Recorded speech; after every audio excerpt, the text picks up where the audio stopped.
Imagina esta situación por un segundo. O sea, piénsalo bien. Estás flotando a 400 kilómetros sobre la superficie de la Tierra. Que ya de por sí es un escenario bastante tenso, ¿eh? Exacto, súper tenso. Y de repente, pues, las alarmas de la estación espacial empiezan a sonar. Un fragmento de basura espacial, viajando a hipervelocidad, acaba de impactar la nave que usas como transporte. Uf, Tu única forma de volver a casa. literalmente. Tu cápsula de escape está severamente dañada. Ahora, en el mundo aeroespacial tradicional, digamos en el que conocemos, organizar una misión de rescate, ensamblar un cohete y lanzarlo, toma alrededor de 45 días en el mejor de los casos. Sí, y eso cruzando los dedos para que todo salga perfecto. Claro, pero el problema es que a tu tripulación solo le quedan unas 2 semanas de soporte vital seguro. O sea, 14 días de oxígeno y sistemas básicos. Entonces, la gran pregunta es, ¿qué haces? Bueno, en el escenario aeroespacial al que estamos acostumbrados, la respuesta corta es que entras en pánico. Totalmente. Sí, o sea, entras en pánico y rezas por un milagro logístico. Pero si tienes una cadena de suministro industrializada operando a un nivel de eficiencia que de verdad roza lo absurdo, la respuesta es muy diferente. Ajá, a ver, ¿cuál es esa respuesta? Pues simplemente sacas un cohete de repuesto que ya tenías fabricado, lo llevas a la plataforma y lo lanzas en 15 días. Problema resuelto. Wow. O sea, y esa capacidad de respuesta casi de ciencia ficción, es exactamente lo que nos reúne hoy en la mesa. Así que quiero dar la bienvenida a toda la audiencia a esta nueva sesión de análisis a fondo. Qué buen tema tenemos hoy, la verdad. Sí, estoy súper emocionado. Hoy no vamos a mirar hacia las estrellas con ese romanticismo típico de la exploración espacial, ¿sabes? Exacto. Nos vamos a poner un traje muy diferente hoy. Así es. Tenemos sobre la mesa un documento fascinante. Es el 001, Informe Técnico y Estratégico sobre la Estación Espacial Tiangong. Arquitectura, resiliencia y prospectiva operativa. Ese es el título. Y pues nuestra misión hoy es auditar esta estación. Me encanta la palabra auditar en este contexto. Sí, porque no la vamos a ver como una simple nave, sino como un activo crítico de infraestructura. Es un servidor de datos masivo en órbita y un experimento extremo de logística. Y creo que es el enfoque necesario hoy en día. Para quienes nos escuchan, sobre todo si se dedican a la tecnología, al análisis de riesgos o, bueno, a las cadenas de suministro, este informe es, de verdad, una mina de oro. Totalmente de acuerdo. O sea, nos permite ver cómo se construye en tiempo real algo llamado soberanía tecnológica. Y lo interesante, el punto clave, es que no están construyendo este monopolio en un parque industrial en la Tierra, sino en el vacío del espacio. A 400 kilómetros de altura, nada menos. Exacto. El informe nos obliga a desglosar cómo pasaron de tener pequeños laboratorios de prueba a ensamblar una megaestructura permanente, una que es capaz de sobrevivir a crisis severas. A mí me entusiasma muchísimo. Te digo, al leer las fuentes yo sentí que estaba leyendo el manual de operaciones de una megacorporación del futuro. Sí, es que tiene todo ese tono, ¿no? Ajá. Pero para entender el valor real de este activo, primero tenemos que entender la maquinaria que lo construyó. Porque, ok, vamos a desempacar esto. En el informe hablan de una serie de programas estratégicos que fueron evolucionando. Claro, no fue de la noche a la mañana. Exacto. Entonces, ¿cómo pasamos de esos primeros intentos, como la antigua Tiangong 1, a este complejo modular gigantesco en forma de T que tienen ahora? Ya sabes, con los módulos Tianhe, Wentian y Mentian. Bueno, la clave para entender esa evolución es mirar la burocracia que hay detrás. La burocracia. Wow, eso suena a que los frena. Uno pensaría eso, ¿verdad? Pero sorprendentemente no es un obstáculo aquí, sino un acelerador. El informe detalla que esto no es un proyecto científico aislado. Está dirigido bajo lo que llaman Programas de Prioridad Estratégica, o SPP por sus siglas en inglés. Ok, programas de prioridad estratégica. ¿Y en qué fase están? Actualmente están en la fase crítica, la tercera fase, el SPP3, que abarca de 2025 a 2030. Y la toma de decisiones es súper jerárquica a través de un organismo central. El cerebro detrás de esto es la Academia China de Ciencias, la KCS. Y entonces la academia hace la ciencia. Exacto. Ellos deciden qué se investiga. Luego entra la Corporación de Ciencia y Tecnología Aeroespacial, la CAST, y ellos fabrican el hardware casi de inmediato. Ya. ¿Y supongo que alguien tiene que regular todo eso? Así es. La Agencia Espacial, la CNSA, supervisa el vuelo y las operaciones. Lograron una simbiosis perfecta entre teoría, manufactura y regulación. Para ponerlo en términos terrestres, y para que la audiencia lo visualice, es como si estuviéramos viendo a una startup tecnológica gigante, una que es dueña absoluta de toda su cadena de valor, ¿no? Me gusta por dónde vas. A ver. Sí, o sea, tienen a los genios en el pizarrón dibujando la teoría en el tercer piso. Luego tienen la fábrica en la planta baja ensamblando los componentes físicos en tiempo récord y a los reguladores en la oficina de al lado asegurando que todo encaje. ¿Todo en el mismo edificio? Todo bajo el mismo techo. Pero, y este es el gran pero, operando a una altitud donde casi nadie más puede competir. Es una analogía buenísima. Pero hay que añadirle un matiz importante. Es una startup, sí, pero que cuenta con un presupuesto estatal continuo y masivo. Ah, claro, no tienen que andar buscando rondas de inversión. Exactamente. Eso elimina la presión de tener que buscar capital semilla cada 6 meses. Y esa es la verdadera ventaja competitiva aquí, la velocidad. Porque en la industria tradicional todo toma una eternidad, ¿no? Uf, sí. En la industria espacial tradicional, un experimento puede tardar 10 años desde que se apruebe en el papel hasta que vuela. 10 años. Para cuando llega al espacio esa tecnología ya es obsoleta. Tal cual. Pero aquí el ciclo de vida se comprime drásticamente. Lo que se diseña hoy, vuela mañana, por decirlo así. Están mitigando la obsolescencia sobre la marcha. Y a ver, el hardware que están subiendo a la estación no es precisamente para ver cómo crecen las plantas en gravedad cero, ¿verdad? Bueno, hacen algo de eso, pero no es el enfoque principal, no. Claro, porque el informe es muy específico sobre el equipamiento interno. Menciona que la estación tiene más de 20 gabinetes o racks de experimentación internos y como 50 espacios externos. Ajá, una infraestructura enorme. Pero hay 2 racks en particular en los módulos que me llamaron mucho la atención. El HMLR y el CMPR están dedicados a algo que literalmente me voló la cabeza. La fabricación de semiconductores. Ah, sí, los microchips. Sí, o sea, yo me pregunto, y seguro quienes nos sintonizan también, ¿por qué alguien querría fabricar chips de computadora flotando en el espacio?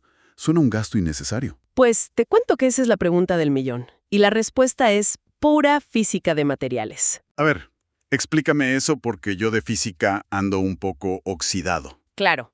Mira, en la Tierra, cuando intentas cultivar los cristales ultra puros que se necesitan para los semiconductores de próxima generación, tienes un problema enorme: la gravedad.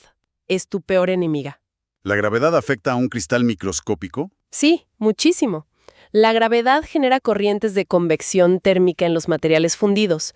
Eso provoca defectos microscópicos en la estructura del cristal mientras se está formando. O sea, el simple hecho de que la gravedad tire de las cosas hacia abajo ensucia el proceso a nivel atómico. Exactamente. Se forman impurezas. Pero si sacas la gravedad de la ecuación y utilizas estos gabinetes, los racks en la estación, procesas los materiales flotando en el vacío. Literalmente sin que el material toque las paredes del contenedor, no. Sí, perfectos. Están utilizando la microgravedad para superar las limitaciones físicas de la manufactura terrestre. ¡Wow! Y ojo, esto no es ciencia ficción. Es una estrategia de hardware duro. Es buscar la independencia total en la arquitectura de chips frente a cualquier restricción o sanción comercial que pueda haber en la Tierra. Claro, es lo que hablábamos. Es la forma definitiva de soberanía tecnológica. Nadie puede bloquear tu cadena de suministro si tu fábrica está en órbita. Exacto. Es una jugada maestra de resiliencia logística. Increíble. O sea, están encontrando un nicho industrial que es físicamente imposible de replicar en la superficie del planeta. Pero aquí me surge un problema evidente, y aquí es donde se pone realmente interesante. A ver, ¿cuál es el problema? Supongamos que fabricas el cristal perfecto y realizas miles de experimentos hipercomplejos en todos esos racks. Todo eso genera datos, ¿cierto? Montañas de datos, sí. Exacto. Y la estación es, en esencia, un servidor metálico volando a 28.000 kilómetros por hora. Mi pregunta es, ¿cómo bajas toda esa información a la Tierra sin que se colapse todo el sistema de comunicaciones? Bueno, el informe detalla muy bien esto cuando habla de cómo gestionan el flujo de información para misiones críticas, como el telescopio de sondeo espacial chino, el CSST. Ajá, mencionan 4 centros científicos conjuntos, ¿verdad? Así es. Y la solución que encontraron no fue, digamos, construir antenas más grandes para bajar todos esos datos crudos. Fue cambiar radicalmente la forma en que los procesan allá arriba. Ok, ¿y cómo lo hacen? Han implementado una arquitectura que en el mundo de la tecnología de la información se conoce como Edge Computing o computación en el borde. Ok, computación en el borde. Para la audiencia, esto significa que en lugar de enviar todos los datos crudos a la Tierra, la estación misma hace el análisis pesado, ¿cierto? Exacto. O sea, transmitir telemetría cruda o imágenes astronómicas súper pesadas desde la órbita hasta las antenas terrestres es un cuello de botella monumental.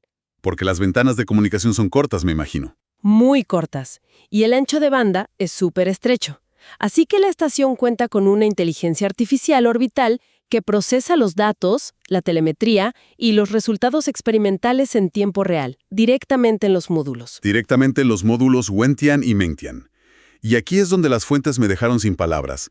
Te juro que tuve que leerlo 2 veces. Me imagino por qué lo dices. Sí, porque uno esperaría que estuvieran usando, no sé, algún lenguaje de programación alienígena o ultra secreto, codificado específicamente para resistir la radiación cósmica. Sí, lenguajes súper oscuros. Ajá, pero el documento revela que están usando lenguajes como Python y R directamente en el espacio. Así es, R y Python. Lo fascinante aquí es el nivel de accesibilidad que eso implica. Para la audiencia que quizás no se dedica a la programación, Python y R son literalmente las herramientas estándar que usaría cualquier analista financiero para predecir el mercado en un banco o un analista de Business Intelligence para organizar inventarios. Es tecnología súper comercial. Es un detalle hipercrítico.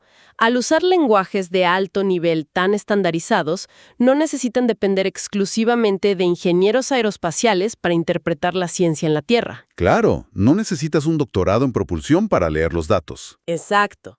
Pueden conectar a un equipo de Business Intelligence, un equipo de científicos de datos, y ellos pueden interactuar con los experimentos en la estación usando los mismos flujos de trabajo a los que ya están acostumbrados en su oficina. Es como si descubrieras que el centro de control de una nave espacial funciona con las mismas hojas de cálculo que usas tú en tu computadora. Tal cual.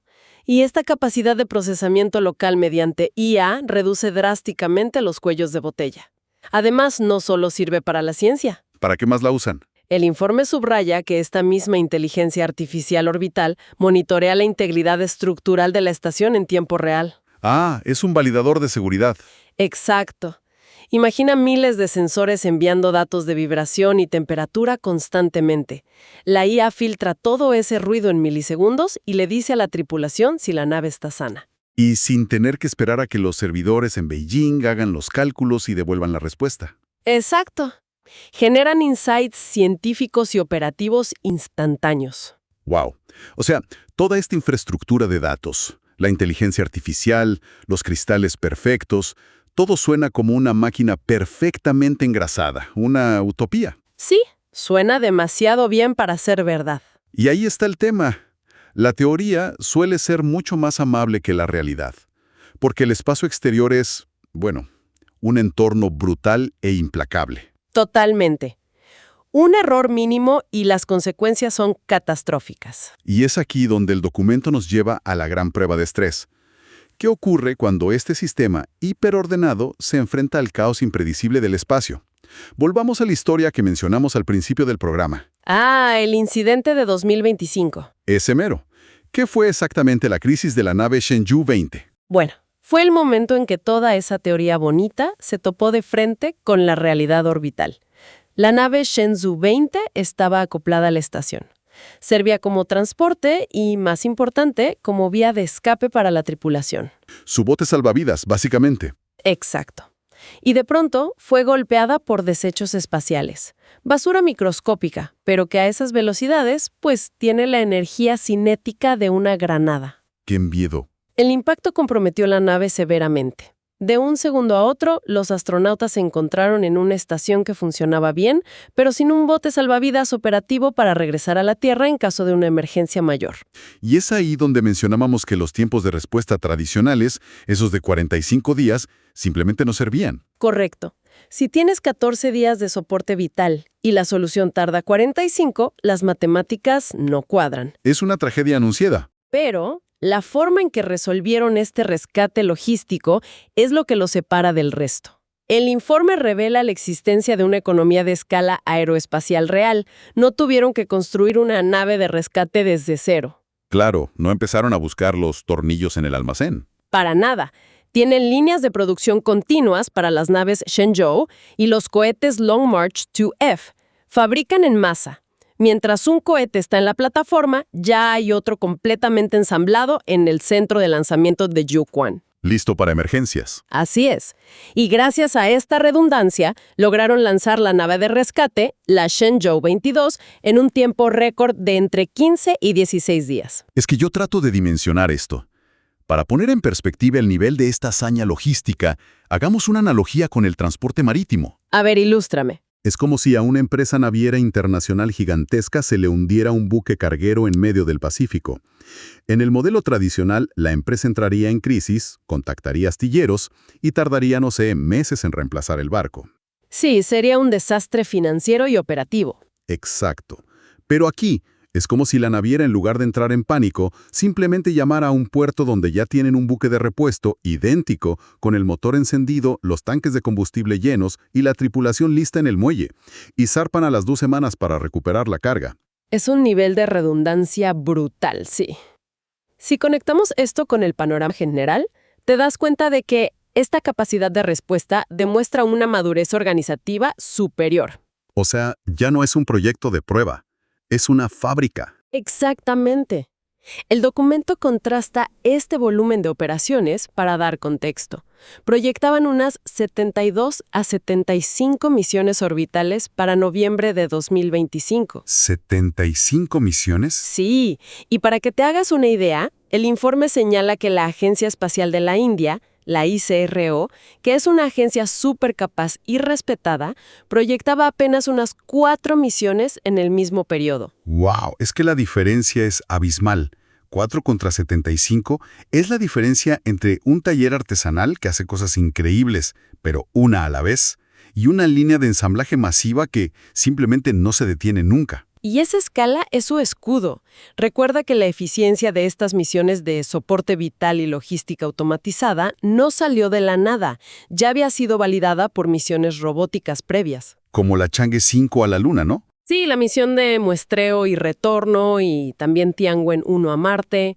Toda esa experiencia garantizó la viabilidad financiera y técnica de mantener tripulaciones ininterrumpidas por 6 meses. Ok. Pero, y aquí es donde tenemos que ponernos el sombrero de auditores técnicos. O sea, entonces, ¿qué significa todo esto? Porque es muy fácil deslumbrarse con el éxito logístico de un rescate de 2 semanas. Claro, suena a película de Hollywood. Sí, el final feliz. Pero si analizamos el informe fríamente, este incidente en realidad expone grietas bastante preocupantes en su estrategia. O sea, cuando rascas la superficie del éxito, encuentras lo que el informe llama puntos ciegos. Absolutamente. Esto plantea una pregunta importante. ¿A qué costo se logra esto? En una auditoría de riesgos, los puntos ciegos son precisamente donde los sistemas complejos colapsan. Y el informe es muy claro con esto. Sí. La gran vulnerabilidad crítica que expone el incidente de la Shenzhou 20 es una dependencia excesiva de las soluciones físicas por encima de las lógicas o de software. A ver, explícame eso con más detalle. ¿Qué significa física sobre lógicas? Significa que tienen el poder industrial para tener un cohete físico de repuesto listo para lanzar. Eso es redundancia física. Ok, tirar metal al problema. Exacto. Pero el impacto del desecho espacial ocurrió porque carecían de un software automatizado avanzado para la mitigación de colisiones. Les falta redundancia lógica. Es profundamente irónico. O sea, piénsalo. Poseen la delicadeza técnica para aislar la gravedad y fabricar semiconductores perfectos. Tienen la inteligencia artificial corriendo en Python para leer telemetría. Pero me estás diciendo que tenían un punto ciego tan grande que no tenían un programa informático eficiente para esquivar rocas. Es un contraste brutal, lo sé. O sea, un software que le diga a la estación, oye, viene escombro, enciende un propulsor y muévete unos metros. Prefirieron la redundancia de tener otro cohete listo en la Tierra en lugar de evitar que el primero fuera golpeado. Y las consecuencias, digamos, no son menores. El documento señala claramente una ventana de vulnerabilidad severa. Claro, el tiempo que tardó el rescate. Exacto. Durante ese rescate rápido, la tripulación se quedó sin un bote salvavidas funcional durante 12 a 14 días. 12 a 14 días flotando en una estructura que acaba de sufrir un impacto cinético, sabiendo que si hay una fuga de presión masiva mañana no tienes dónde meterte. Es un riesgo inaceptable para cualquier protocolo de seguridad occidental. Si miramos esto desde la perspectiva de la viabilidad financiera o de recursos humanos, operar con ese margen de riesgo, dejar a tu equipo expuesto por casi 2 semanas, ninguna aseguradora te firma eso. Ya esto tiene una ramificación gigantesca a nivel de geopolítica y de auditoría internacional. Me imagino. El tema de colaborar con otros países. Exacto. El informe resalta una gran opacidad en los datos postimpacto. No hay transparencia. Después del golpe, no publicaron informes detallados sobre la integridad estructural profunda. No sabemos cómo el desgaste por micrometeoritos va a afectar la longevidad de la estación, que se supone que debe operar del 2022 al 2032. Claro, y si eres un auditor de la Agencia Espacial Europea o algo así, esa falta de transparencia es una gran bandera roja. Es como si estuvieras buscando alquilar oficinas en un rascacielos supermoderno de 50 pisos. Ajá, y el dueño te lo vende como lo mejor del mundo. Daños estructurales. Y el dueño simplemente te dice, no te preocupes, el edificio sigue en pie, confía en mí, pero el reporte es confidencial. Por más bonito que sea el edificio, no firmas el contrato. Es imposible. El riesgo oculto lo hace inviable. Y es una barrera, un cuello de botella infranqueable para la cooperación global. Nadie va a arriesgar astronautas o instrumentos de millones de dólares en una estación donde no pueden hacer una debida diligencia técnica. Si la telemetría del desgaste no es auditable, la colaboración real se estanca. Entonces, a ver, si es tan costoso mantenerla comparado con la Estación Espacial Internacional, si hay riesgos de seguridad tan altos con el tema del software, y si colaborar con otros países se vuelve casi imposible por la falta de transparencia, Sí, ¿hacia dónde va tu pregunta? pues ¿cuál es el verdadero objetivo de todo este esfuerzo monumental? ¿Por qué gastar tanto en la estación Tiangong si parece tener tantos problemas de auditoría? Porque la Tiangong no es el destino final.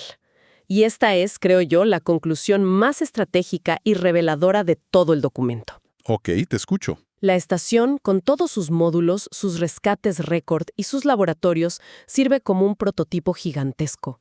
Es un proxy, un campo de entrenamiento operativo para la verdadera meta. La misión lunar tripulada, proyectada para el año 2030. O sea que todo esto es un trampolín, un simulacro masivo. Exactamente. Demostrar que puedes movilizar una misión pesada en 15 días augura un dominio absoluto de la cadena de suministro cislunar. ¿La ruta entre la Tierra y la Luna? Sí, están usando la órbita baja a 400 kilómetros para afinar la logística que luego van a aplicar a 400.000 kilómetros de distancia. La verdadera auditoría, nos dice el informe, debe centrarse en qué aprueba el SBP-3 hoy, porque los sectores que aprueben en la Tiangong los van a monopolizar en la Luna en 2030. ¡Wow! Es un cambio de paradigma total. De verdad, revisar estas fuentes hoy nos obliga a replantear cómo vemos el espacio. Ya no podemos darnos el lujo de mirar la órbita terrestre baja como un simple campo de pruebas científicas romántico, financiado por amor al descubrimiento. Para nada. Lo que hemos visto, sintetizando un poco, es que la Tiangong es una manifestación clara de soberanía tecnológica. Es un nodo de datos operado en R y Python, lo cual es fascinante. Y es un activo que requiere auditoría constante frente a sus innegables puntos ciegos, como la falta de software preventivo. Nos obliga a evaluar todo esto con el escrutinio exigente de un auditor financiero. Y pensando en eso, quiero dejar a quienes nos escuchan con una reflexión final inédita para que se la lleven a casa. A ver, sorpréndenos. Históricamente, las grandes firmas globales de auditoría, las consultoras de riesgos, han operado estrictamente con los pies en la tierra. Pero si la infraestructura espacial se está volviendo tan compleja como la terrestre, con sus propias cadenas de suministro, fábricas de semiconductores flotantes y riesgos de hardware masivos. El nivel de riesgo es altísimo. Exacto. Llegará el día en que firmas globales de auditoría financiera y de riesgos tengan que establecer sucursales o protocolos especializados para certificar activos y balances que físicamente orbitan a 400 kilómetros sobre nuestras cabezas. Es una posibilidad muy real. Yo creo que el día en que el balance financiero de una empresa requiera apuntar un telescopio hacia el cielo para verificar sus activos en órbita, sabremos que la economía humana ha cambiado para siempre. Un pensamiento para que sigan reflexionando. Gracias a todos por acompañarnos en esta sesión.